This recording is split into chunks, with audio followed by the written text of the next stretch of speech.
Sir মোৰ এইখিনিতে এটা কথা মনলৈ আহিছে। আমাৰ মানে অসমত এই যিটো আমাৰ মিছা মাছ আছে, হয়।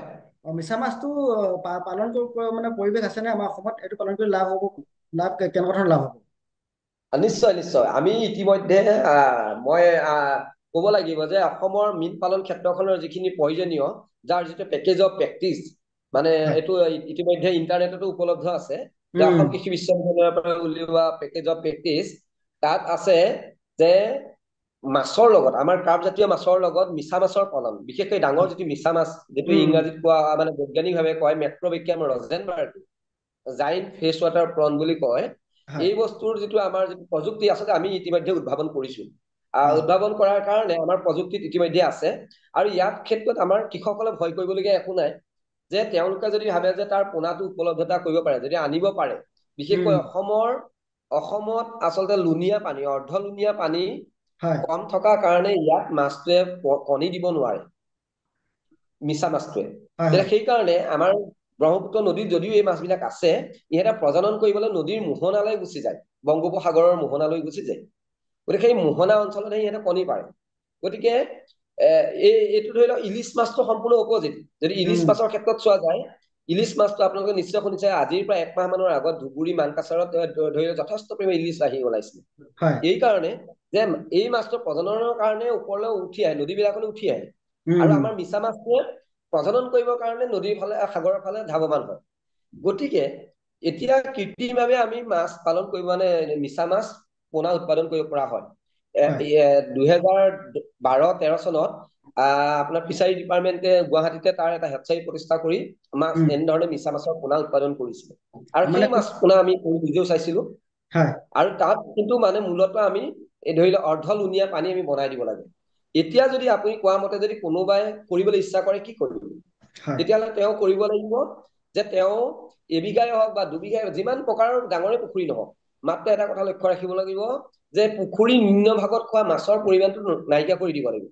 মানে ধৰি লওক কুঁহি মাছ ধৰি উম। লওক আপোনাৰ কমন কাৰ্প মাছ ঠিক হয়। তেনেধৰণে মিৰিকা মাছ এই ধৰণৰ মাছ বিলাক পুখুৰীত দিব নোৱাৰিব।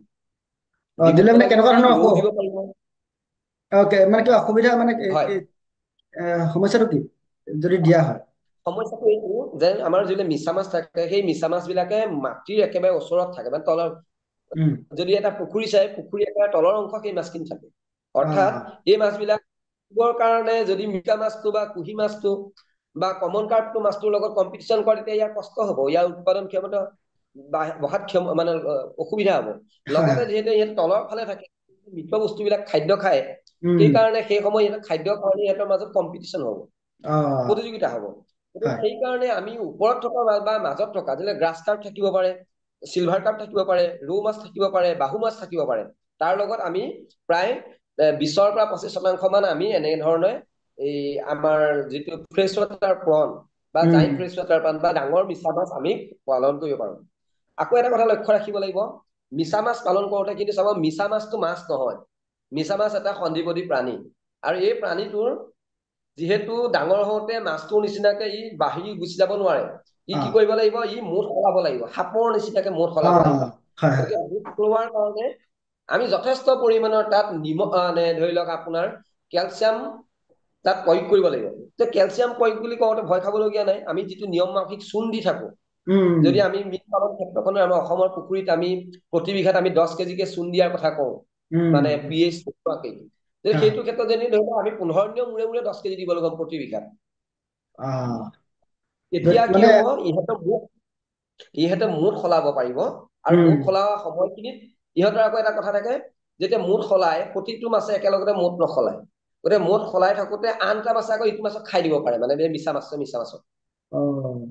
ৰৌ বাহু মাছে নেখায় হয়। কিন্তু হয়। ইহেঁতে খাই দিব পাৰে অ। সেইকাৰণে আমাৰ তাৰ নিয়ম মাফিক যিটো পৰিমাণ এই পৰিমাণটো কিন্তু শুদ্ধকে দিব লাগিব। আৰু হয়। মিছা মাছৰ কথা হয় 3 মাহ পালন কৰাৰ পিছতে ই বিক্ৰীযোগ্য হৈ যায়। ত' আমি হয়। পুখুৰী যেতিয়া মিছা মাছ পালন কৰো আপুনি মাছ এটা ধৰাৰ পিছত আমি কি কয় এৰাৰ পিছত 3 মাহৰ পিছত আমি ধৰিলো ধৰি তাৰ ডাঙৰ খিনি বেছি দিম। তাৰপিছত উম। সৰুখিনি আকৌ ডাঙৰ হ'ব বেছি দিম মানে একেলগতে ডাঙৰ হ'ব বুলি ভাবি থাকি লাভ নাই। হয়। হয়। ডাঙৰ খিনি থাকিব লাগিব তেতিয়াহে ইয়াৰ পৰা উৎপাদনটো আমি বেছিকৈ পাম। আৰু উম। নিশ্চয় জানে যে আজিকালি আমাৰ বজাৰত এই মিছা মাছৰ দাম প্ৰায় 1000 টকাৰ ওচৰা ওচৰি। হয় হয় গতিকে ভাল এটা সোৱাদযুক্ত খাদ্য। গতিকে আমাৰ মীন পালকসকলে নিশ্চয় এইটো কৰিব পাৰে, আৰু ইতিমধ্যে কিছুমান মীন পালকে কিন্তু এইটো কৰিছো। কৰিছে হয়।